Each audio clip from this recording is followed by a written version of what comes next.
qu'est-ce qu'on peut retenir?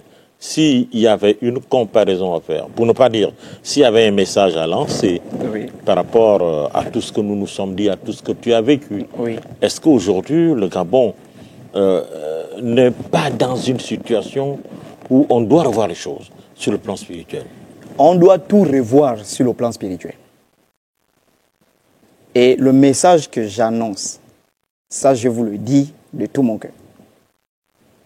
En matière de valeurs morales, parce que beaucoup vont à l'église pour chercher les valeurs morales, nous en avons dans nos civilisations. Nous en avons dans notre civilisation, dans nos coutumes. Il faut structurer tout ça. Et le Gabon va devenir une référence culturelle et spirituelle. Si tout ça est structuré, nous avons une belle histoire. Nous avons des peuples qui ont une histoire. Nous avons des masques. Nous avons des rites initiatiques qui sont authentiques. Alors là, j'ai dit, il y a des gens, quand on parle de l'initiation, tu peux voir le monde intelligible. Tu manges, en quelques minutes, tu vois le monde intelligible. Nous avons des choses qui peuvent nous permettre une spiritualité saine, propice. Il faut réorganiser les choses. Parce que le monde entier a besoin de nous. Et nous avons un avantage sur le monde entier. Parce que nous avons une plante divine qui est l'iboga. Papa Total, c'est que je vous dis, je suis jusqu'aujourd'hui, je l'ai parlé aux autres, je suis choqué du nombre de personnes qui m'ont appelé, du nombre de personnes qui veulent venir visiter le Gabon à cause de l'iboga. Parce qu'aujourd'hui, je vous dis que ce n'est pas moi qui le dis. Les Blancs font des vidéos pour dire que l'iboga, c'est plus que l'intelligence artificielle. Vous avez déjà vu les États-Unis investir dans un truc qui ne rapporte pas. Parce que ça veut dire qu'ils ont compris le sens. Et il y a quelqu'un qui m'a même dit, ça fait 200 ans qu'ils exploitent ça. Et comme ils se rendent compte que c'est déjà en train de finir, ils encouragent les Gabonais à planter ça et ils vont payer 1000 € par pied. Donc nous avons cet avantage-là. Pourquoi pas construire un grand centre culturel? Le musée du Quai d'Orsay, on peut le construire. Un musée ici, gabonais, un grand centre culturel. Où on aura des experts qui vont recevoir des touristes, des experts dans des rites, des traditions pour expliquer aux touristes. Et ensuite faire l'immersion par province. Il y a des provinces, une province comme le Guelolo peut vivre du tourisme. Parce que c'est un berceau de beaucoup de spiritualités qui sont encore authentiques et vraies. Donc le message que moi j'adresse aujourd'hui, c'est qu'on doit réorganiser nos choses, notre histoire, notre culture, nos rites, nos traditions, pour impacter le monde entier. Et le christianisme est en perte de vitesse. Sans même fermer les églises, les gens eux-mêmes ils sortent. Je vous dis, je reçois les enfants des pasteurs. Parce qu'il y a des gens qui vont pour prier sincèrement Jésus. Le but n'est pas vraiment de fermer les églises. Je vais vous dire quelque chose qui va vous amuser, Papa Total. Je vais vous dire quelque chose qui vous amuse. Rapidement, on termine. Il y a une jeune fille qui est venue, elle s'appelle Kiense, elle est congolaise. Elle est venue à ma conférence. Elle était grande chrétienne, comme moi. Toute la famille était chrétienne. Et c'est comme ça, un jour, son père, il s'élève, il dit, mais attends. Depuis là, on prie Jésus. Moi, je ne vois pas la spiritualité. Hein. Je n'ai aucun problème contre Jésus. C'est ce qu'il explique à sa famille. Mais depuis là, je ne sens pas. C'est bon, ne vole pas, ne fume pas. Dieu va te bénir. C'est l'année. Ça me fatigue. Restez avec votre église. Pourtant, celui qui avait amené toute sa famille à l'église a dit, restez avec l'église. Il est sorti. Quelques temps après, sa femme aussi a dit, oh, moi je sors. Après, sa fille est restée. Mais elle était handicapée, du dos. Et elle a prié. Et puis elle me dit, Chocolat était à l'église. J'ai prié, j'ai dit, mes ancêtres. Moi, ça fait longtemps que je suis handicapé. Ça me pénalise à l'école. Trouvez-moi une solution. Elle a prié ses ancêtres. Elle dit, quand on l'amène à l'hôpital pour faire les examens, tout a disparu. Les médecins sont devenus fous en France. Elle dit que c'est là qu'elle a compris l'impact. Donc vous voyez qu'il y a des gens même qui sont dans l'église, qui reçoivent des messages de la part de la nature, de la part des ancêtres, de la part de leurs ancêtres, était ça pour leur faire comprendre que la voie que vous suivez là, voici la bonne voie. Est-ce que l'Église est contre les ancêtres? Je ne pense pas. Ils ont diabolisé, l'Église a longtemps diabolisé. C'est pourquoi l'Église a changé de vocabulaire. Non, je vous prends l'exemple, Papa Total. Moi, je vous prends un exemple, Papa Total. Est-ce que vous savez la colonisation que certains pasteurs congolais sont en train de faire au Gabon dans les églises? Moi, j'ai été dans les églises où on chante en congolais, en anglais. Tu chantes en gabonais, on te fait asseoir. Tu chantes en kota, en zébi, on te fait asseoir.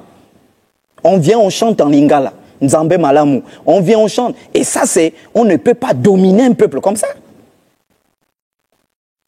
Et ça, moi, je dis non.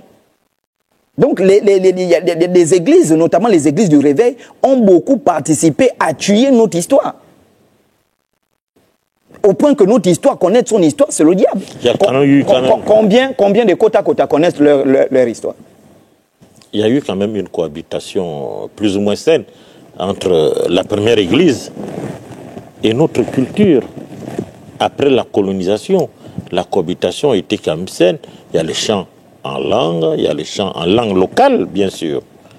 Il y a des célébrations en langue locale. La cohabitation a commencé à être saine. Écoutez, moi je ne veux, plus que ça. je ne veux pas rentrer dans ces débats-là. Comme je dis, voici ce que moi je présente. Donc je combattrai toujours les faux pasteurs parce que je connais tout leur système et je valoriserai toujours la culture gabonaise et la culture africaine. Parce qu'il faut faire comprendre aux Africains. J'ai dit aux gens qui sont en Europe, ici vous n'êtes pas chez vous. Je vais vous dire quelque chose, ça vous le savez. On me dit en Europe, en France, pendant que tu es vivant, pendant que vous êtes vivant, là, Papa Total, tu cotises pour que le jour que tu meurs, on t'enterre dans un cimetière. Non, attendez, ça vous fait rire. Je vous dis que j'ai... Non, je sais. J'ai dit, mais c'est pas possible. Mais oui, bon. Tu cotises pour qu'on t'enterre dans un cimetière. Donc, si ta cotisation fait 5 ans, quand on atteint les 5 ans, donc tu es déjà mort, Papa Total. Tu es dans le village des ancêtres, tu es mort. On appelle tes enfants que bon... Votre père avait cotisé pour 5 ans, les 5 ans sont arrivés. On fait comment vous? Il paye encore ou bien il ne paye plus? Continuez à payer. Oh non, on n'a plus rien.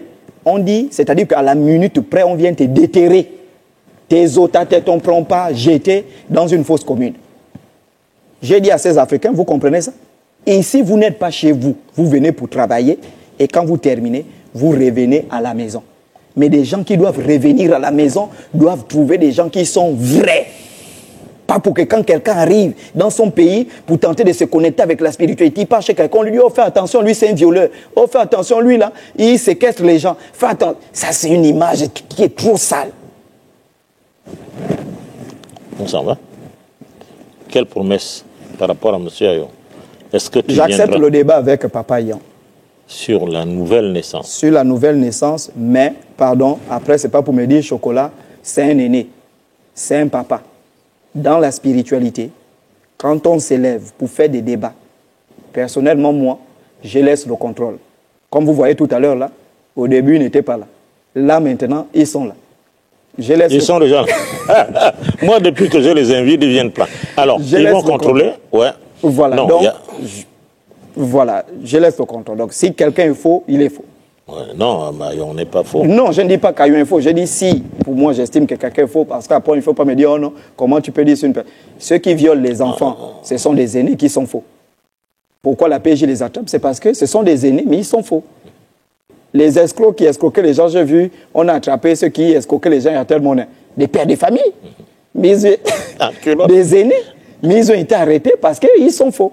Donc, mais les faux les plus dangereux, c'est ceux qui sont dans le domaine spirituel. Oui, on va aussi t'arrêter, parce qu'en réalité, on n'a pas encore, et on va se séparer, la preuve de la banane volée. Mesdames, Messieurs, c'est la fin de cette émission. Merci de nous avoir suivis. Très prochainement, nous aurons ce débat demandé par Maître Ayon, qui aura comme thème la nouvelle naissance. Ayon et... chocolat des filles, moi je n'aime pas l'appeler chocolat des filles, je l'appelle toujours Nzengi Ntoutoum.